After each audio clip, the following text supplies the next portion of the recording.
अगर आप जर्मनी में स्टडी वीज़ा पे आना चाह रहे हैं तो ये वीडियो आपके लिए है। इस वीडियो में हम स्टूडेंट वीज़ा के कंप्लीट प्रोसेस को 9 सिंपल स्टेप्स में देखेंगे। आप बैचलर के स्टूडेंट हो या मास्टर के स्टूडेंट, इन स्टेप्स को मैं इतने इजी वे में एक्सप्लेन करूंगा कि एक 16 साल का बच्चा भी इसको इजीली समझ सकता है और इंप्लीमेंट करके जर्मनी आ सकता है। इस वीडियो में हम ये भी देखेंगे कि जर्मनी से पढ़ाई करने के असल में फ़ायदे क्या हैं। आल्सो इस वीडियो की डिस्क्रिप्शन से आपको complete e book for bachelors और complete e book for masters भी मिल जाएगी, जो कि आपके जर्मनी के प्रोसेस को मजीद आसान कर देगी। चलें बेसिक से शुरू करते हैं और देखते हैं कि जर्मनी में पढ़ाई करने के फ़ायदे क्या हैं।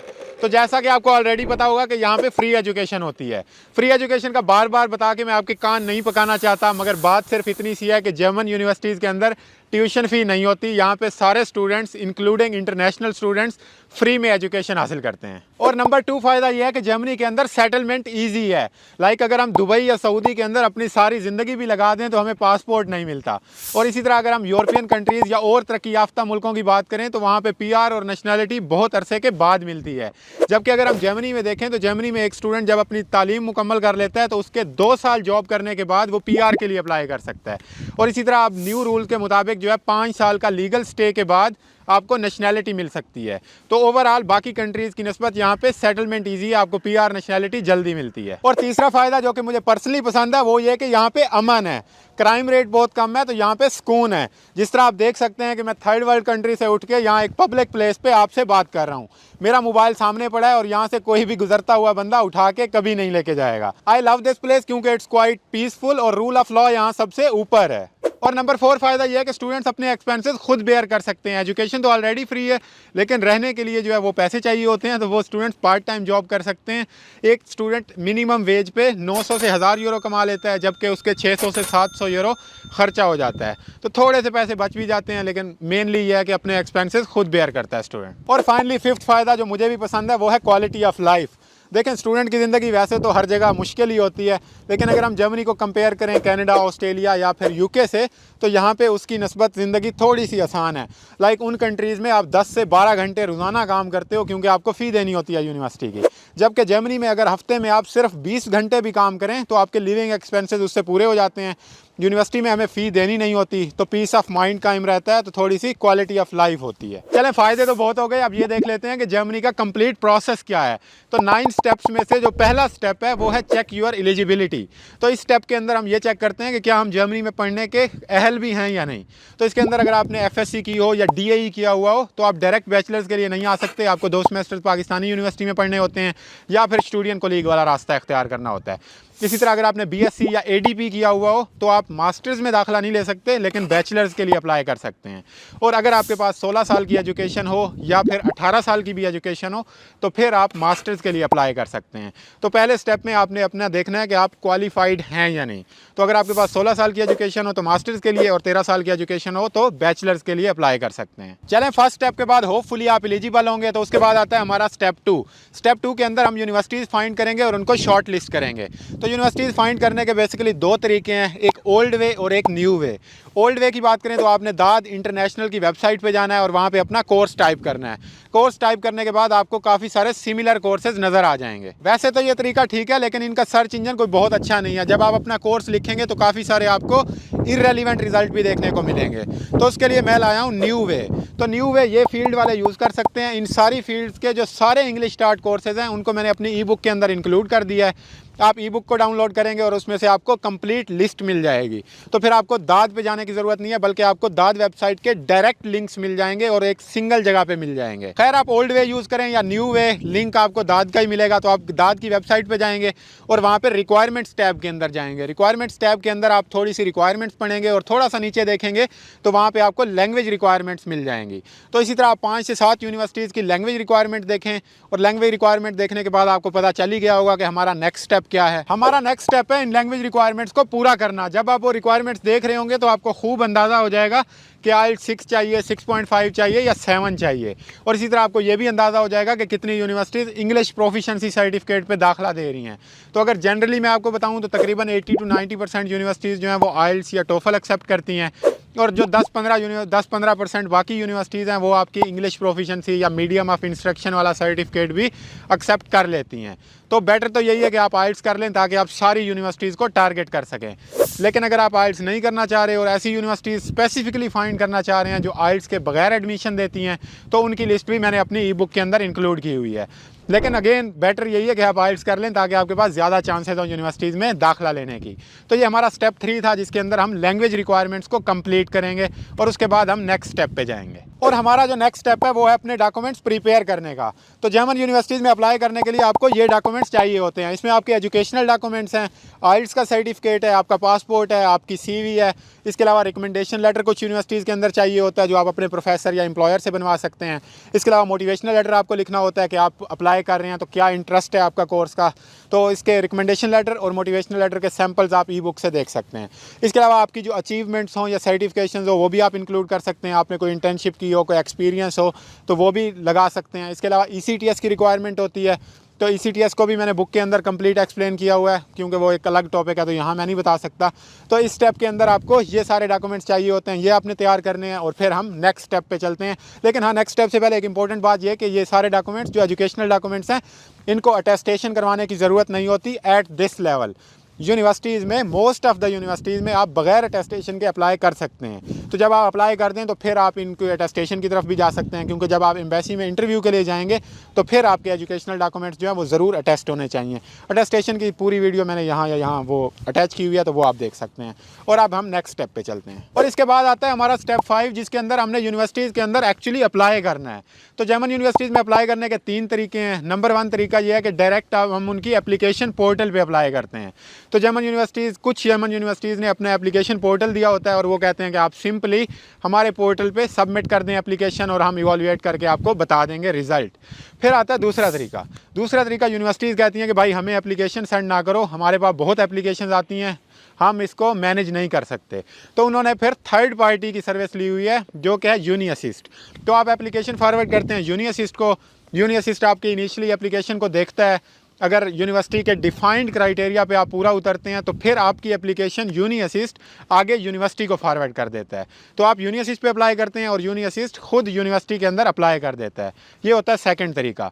और फिर आता है थर्ड वे के अंदर यूनिवर्सिटी कहती है कि भाई आप हमारे ही पोर्टल पे अप्लाई करें लेकिन हमें एक डॉक्यूमेंट चाहिए और उस डॉक्यूमेंट को कहते हैं VPD। तो यूनिवर्सिटी कहती है आप यूनी असिस्ट से पहले VPD डॉक्यूमेंट लें, वो VPD डॉक्यूमेंट जब आपके पास आ जाए तो फिर आप हमारे ही एप्लीकेशन पोर्टल पे अप्लाई करेंगे। मगर हमें कैसे पता चलेगा कि इन 3 तरीकों में से कौन सा तरीका इख्तियार करना है? तो देखें, हमने स्टेप 2 के अंदर जो यूनिवर्सिटी शॉर्टलिस्ट की थी ना, आपने उसी तरह दाद की वेबसाइट पे जाना है और रिक्वायरमेंट्स वाले टैब के अंदर जाना है। रिक्वायरमेंट्स वाले पेज के बिल्कुल आखिर पे लिखा होता है सबमिट एप्लीकेशन टू। तो वहाँ पे यूनिवर्सिटी ने डिफाइन किया होता है कि हम कौन से तरीके के साथ एप्लीकेशन एक्सेप्ट करते हैं। तो आपने वहाँ पे देखना है और फिर उसी तरीके से अप्लाई करना है। अच्छा, एक बात इंपॉर्टेंट कि ये जो अप्लाई हो रहा है ये सारा ऑनलाइन ही अप्लाई हो रहा है। जर्मनी की तकरीबन 90% यूनिवर्सिटीज़ जो हैं वो सिर्फ ऑनलाइन ही एप्लीकेशन लेती हैं, लेकिन कुछ यूनिवर्सिटीज़ लाइक 10% यूनिवर्सिटीज़ वो कहती हैं कि हमें फिजिकल डॉक्यूमेंट्स भी भेजो। तो आपने फिर अपने डॉक्यूमेंट्स की कॉपीज़ करानी है, नोटरी पब्लिक से अटेस्ट करवाना है और फिर उनको पाकिस्तान पोस्ट से, TCS से या DHL से उनको जर्मनी के अंदर भेज देना है। बट मोस्टली यूनिवर्सिटीज़ ऑनलाइन होती हैं, आपको भेजने की ज़रूरत नहीं होती। यूनिवर्सिटीज़ में अप्लाई करने के बाद हमारे पास नेक्स्ट स्टेप आ जाता है जो कि है accept one of the admissions letter. मतलब जब आप यूनिवर्सिटीज़ में अप्लाई कर रहे होंगे ना तो कोशिश करें कि ज़्यादा से ज़्यादा यूनिवर्सिटीज़ के अंदर अप्लाई करें ताकि आपके पास मल्टीपल एडमिशंस लेटर आएँ। मल्टीपल एडमिशंस लेटर आने के फ़ायदे होते हैं, लाइक चॉइस बन जाती है कि आप इस यूनिवर्सिटी के अंदर जाएँ या इस यूनिवर्सिटी के अंदर जाएँ। इसी तरह जो है कुछ यूनिवर्सिटीज़ डेफरमेंट अलाउ कर जाएँ। इसी तरह अलाउ कर होता है कि उस सेमेस्टर में अगर आप ज्वाइन नहीं कर सकते ड्यू टू एनी रीज़न या अपॉइंटमेंट की रीज़न तो फिर आप नेक्स्ट सेमेस्टर के अंदर ज्वाइन कर लें। तो कोशिश करें कि मल्टीपल एडमिशन लेटर आएँ। अब जब मल्टीपल आ जाएँ तो उनमें से आप फिर एक यूनिवर्सिटी सेलेक्ट करें। यूनिवर्सिटी की सिलेक्शन 4 फैक्टर्स की बेस पे की जा सकती है। नंबर 1 लोकेशन, कि यूनिवर्सिटी किसी स्मॉल टाउन के अंदर है या किसी बिग सिटी के अंदर है। तो ज़ाहिरी तौर पे बड़े शहरों के अंदर ज़्यादा अपॉर्चुनिटीज़ होती हैं, बेहतर लोकेशन की वजह से यूनिवर्सिटी सेलेक्ट की जा सकती है। और सेकंड चीज़ आप जॉब सिचुएशन भी देख सकते हैं कि वो यूनिवर्सिटी किसी इंडस्ट्रियल एरिया के अंदर है या वहाँ पे जॉब सिचुएशन कैसी है या आपकी फील्ड से रिलेटेड वहाँ पे जॉब सिचुएशन कैसी है। तो सेकंड ये फैक्टर हो सकता है। थर्ड फैक्टर जो है आपका इंटरेस्ट ऑफ कोर्स, इसको पहले पे भी आप रख सकते हैं। इंटरेस्ट भी आपने देखना है कि कौन सा कोर्स ईजी है या किस कोर्स में आपका ज़्यादा इंटरेस्ट है, क्योंकि डिग्री भी निकालनी है, तो वो वाला फैक्टर भी आप देख सकते हैं। और चौथा फैक्टर आप यूनिवर्सिटी की रैंकिंग भी देख सकते हैं। रैंकिंग को पहले दूसरे पे ना देखें, इसको आखिर में देख लें कि यूनिवर्सिटी की रैंकिंग कौन सी है, क्योंकि जर्मनी की पब्लिक यूनिवर्सिटीज़ जो है वो इतनी ज़्यादा अपनी रैंकिंग पे काम नहीं करती कि एक दूसरे से आगे बढ़ने की, तो रैंकिंग तकरीबन एजुकेशनल लेवल सेम ही होता है यूनिवर्सिटीज़ के अंदर। थोड़ा बहुत फ़र्क होता है बट रैंकिंग को भी आप कंसीडर कर सकते हैं। तो इन फैक्टर्स की बेस पे आप अपनी यूनिवर्सिटी फाइनल करेंगे और उस यूनिवर्सिटी के अंदर इनरोलमेंट की रिक्वेस्ट दे देंगे। तो यूनिवर्सिटी आपको इनरोल कर लेगी और आप जर्मन यूनिवर्सिटी के इनरोल्ड स्टूडेंट बन जाएंगे। तो इसके बाद हमारे पास आता है नेक्स्ट स्टेप, जिसके अंदर हम एम्बेसी के अंदर अपॉइंटमेंट बुक करेंगे। अगर आप ये वीडियो पाकिस्तान से बाहर देख रहे हैं तो आप अपनी रिस्पेक्टिव जर्मन एम्बेसी के वेब पेजेस पे जाएंगे और वहां चेक करेंगे कि अपॉइंटमेंट का वेटिंग टाइम क्या है और फिर उसी लिहाज से अपॉइंटमेंट बुक करेंगे। लेकिन अगर आप पाकिस्तान से देख रहे हैं तो कराची कॉन्सुलेट के अंदर ये सीन है आजकल के रात के 4 बजे अपॉइंटमेंट्स ओपन होती हैं पाकिस्तानी टाइम, और वहाँ पे आप जाके बुक कर सकते हैं। तो इसका मतलब जब आपके पास एडमिशन लेटर आ जाए तो फिर आप एम्बेसी की अपॉइंटमेंट बुक कर सकते हैं। अगर आप पंजाब या केपी के से हैं तो फिर आपकी अपॉइंटमेंट जो है वो इस्लामाबाद एम्बेसी के थ्रू होगी, जो कि सिचुएशन अच्छी नहीं है वहाँ अपॉइंटमेंट की। तो सीन ये होता है कि इस्लामाबाद एम्बेसी 2-3 सेमेस्टर से एक ख़ास दिन अपनी अपॉइंटमेंट्स ओपन करती है नेक्स्ट सेमेस्टर के लिए, और उस दिन जो स्टूडेंट पहले 10 से 15 मिनट के अंदर अपनी अपॉइंटमेंट बुक कर लेता है उसकी अपॉइंटमेंट आहिस्ता आहिस्ता आ जाती है। लेकिन जो देर से बुक करते हैं 20 मिनट 40 मिनट 50 मिनट बाद, तो फिर उनकी अपॉइंटमेंट नहीं आती क्योंकि क्यू ही इतनी लंबी हो चुकी होती है। तो फिर एम्बेसी सेमेस्टर के आखिर में जो है वो अपॉइंटमेंट्स कैंसिल कर देती है और फिर अपॉइंटमेंट्स ओपन करती है अगले सेमेस्टर में। तो ये जो स्टेप है हमारे पास, अगर आप इस्लामाबाद एम्बेसी के थ्रू अप्लाई करने वाले हैं तो ये स्टेप किसी भी पॉइंट पे किया जा सकता है। बस द ओनली थिंग इज़ कि जब आपकी इस्लामाबाद एम्बेसी के अंदर अपॉइंटमेंट हो तब आपके पास एडमिशन लेटर होना चाहिए। बाकी आप इसको किसी भी स्टेप पे कर सकते हैं। और अभी जो आप जिस करंट टाइम पे मैं ये वीडियो बना रहा हूँ, अभी नेक्स्ट टाइम जो इस्लामाबाद एम्बेसी ओपन करने जा रही है तो वो होपफुली मई के अंदर होगी। तो आप एम्बेसी के पेजेस पे जो है वो नज़र रखेंगे और देखेंगे कि अपॉइंटमेंट कब ओपन हो रही है और फिर उस दिन जल्दी से बुक कर लेंगे अगर आपके पास एडमिशन लेटर आने की उम्मीद है तो। और इसके बाद आता है हमारे पास स्टेप 8। स्टेप 8 के अंदर हमने वीज़ा रिक्वायरमेंट्स को पूरा करना है। एम्बेसी की अपॉइंटमेंट आपने बुक कर ली, लेकिन अब उसकी जो रिक्वायरमेंट्स हैं जिस दिन आप जाएंगे वो सारी रिक्वायरमेंट्स पूरी करके आप जाएंगे, तो वो आपने पूरी करनी है। उसके अंदर जो मेन तो 2 ही रिक्वायरमेंट्स हैं, एक आपके पास एडमिशन लेटर होना चाहिए और दूसरा आपके पास ब्लॉक अकाउंट होना चाहिए। बाकी भी सारी रिक्वायरमेंट्स हैं जो मैंने इस वीडियो में सारी एक्सप्लेन की हुई हैं, बट ये 2 मेजर हैं। एक आपके पास एडमिशन लेटर होना चाहिए और दूसरा ब्लॉक अकाउंट। तो दूसरा ब्लॉक अकाउंट जो है वो बेस्ट टाइम कौन सा है ओपन करने का? तो बेस्ट टाइम वो ओपन करने का है जिस वक्त आपको उम्मीद हो कि आपकी अपॉइंटमेंट आने वाली है। अपनी अपॉइंटमेंट से 2-3 हफ्ते पहले आप अगर ब्लॉक अकाउंट ओपन करते हैं और उसके अंदर पैसे डलवा देते हैं तो वुड बी नाइस। और बेहतरीन चीज़ ये है कि आपकी इंटरव्यू से हफ़्ता दो पहले आपके पास पैसे पहुंच जाने चाहिए वहाँ पे और ब्लॉक अकाउंट कंफर्मेशन आ जानी चाहिए। तो इससे आप सारी दूसरी रिक्वायरमेंट्स भी पूरी कर लेते हैं और ब्लॉक अकाउंट भी पूरा कर लेते हैं और इन सारी चीज़ों के साथ आप इंटरव्यू देने के लिए चले जाते हैं, जो कि है हमारा स्टेप 9। और फाइनली हमारे पास आता है स्टेप 9, जिसके अंदर हम अपने वीज़ा इंटरव्यू की तैयारी करेंगे।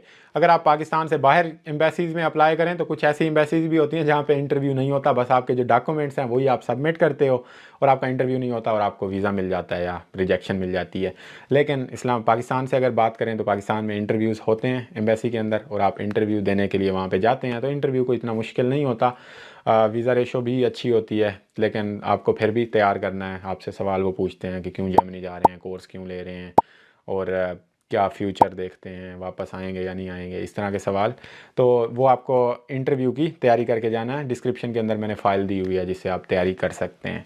तो ये स्टेप 9 हो गया। इसके बाद हमारा बोनस स्टेप भी है। बोनस स्टेप ये है कि होपफुली इसको इंटरव्यू देने के बाद आप जो है वो आपको वीज़ा मिल जाएगा। वीज़ा जो मिलने की टाइम है वो तकरीबन 4 से 6 हफ़्ते प्रोसेसिंग टाइम है, उसके बाद आपको वीज़ा आता है। तो वो जो 4 से 6 हफ़्ते हैं वो बड़े मुश्किल गुजरते हैं क्योंकि हमें डिसीजन चाहिए होता है कि भाई क्या हुआ, मिलेगा या वीज़ा है नहीं मिलेगा।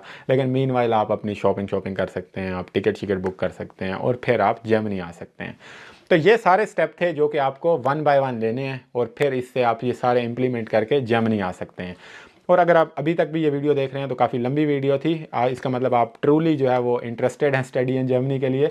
तो वीडियो मैंने आपके लिए ही बनाई थी और डिस्क्रिप्शन के अंदर ई-बुक्स भी दी हुई हैं बैचलर्स के लिए भी और मास्टर्स के लिए भी। तो उस पर मैंने काफ़ी घंटे लगा के पूरी डिटेल में ये प्रोसेस समझाया हुआ है जो हमने यहाँ बात की और इसके अलावा एक्स्ट्रा चीज़ें भी।